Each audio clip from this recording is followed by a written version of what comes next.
Michigan Snow Forecast Gold Standard, looking at a 1988 and 2000 analogs. What it's saying October should look like: warm out west, cold in the southeast. And take a look here what actually happened in October 2022. It was warm out to the west and it was cold into the southeast, and neutral sort of in the middle. Taking a look at November based off the 1998, 1988, and 2000 analogs, it's supposed to be cold out west, warmer in the Great Lakes and in the southeast and Florida, even up into northwest Texas, cold, and then into the northeast, warmer. And taking a look what actually happened, it was very cold out west, mild in the Great Lakes with a cold stretch through mid-November, and a mild in the northeast, so it was doing pretty good there.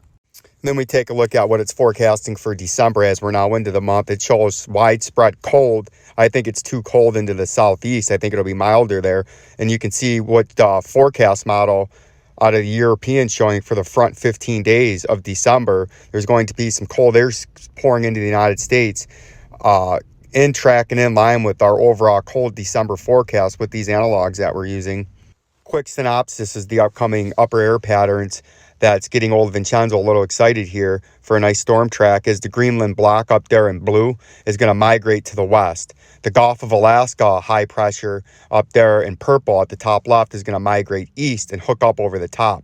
The low pressure off the west coast circled there in orange is going to migrate back to the west, which is going to push the high pressure that's sitting up there in the upper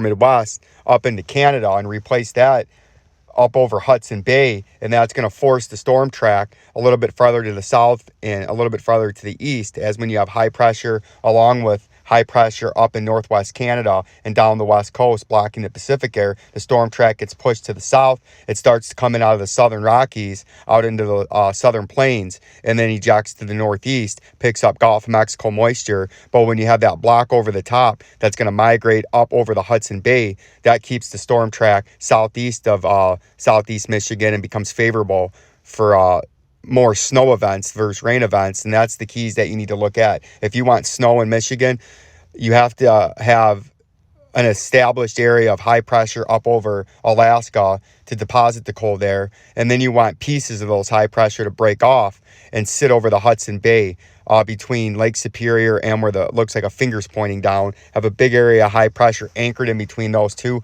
hooking up over Michigan, and that'll force a low pressure to the south of the state line and put Michigan and southeast Michigan specifically, Detroit metropolitan area, on the northwest side of the storm, the cold side, the snow side, as the storms come out of the southern Rockies out into the southern plains and then come up through Arkansas, extreme southeast Missouri, southern Illinois, southern Indiana, southern and central Ohio, which Columbus, Ohio, a low pressure rolling in there out of the southwest, is a classic track for Detroit to get heavy snow. And then the low pressure continues to turn up to the northeast and ends out over eastern Lake Erie. Is a very favorable track for southeast Michigan. And I think the front 15 days are going to get very interesting. Peace and love.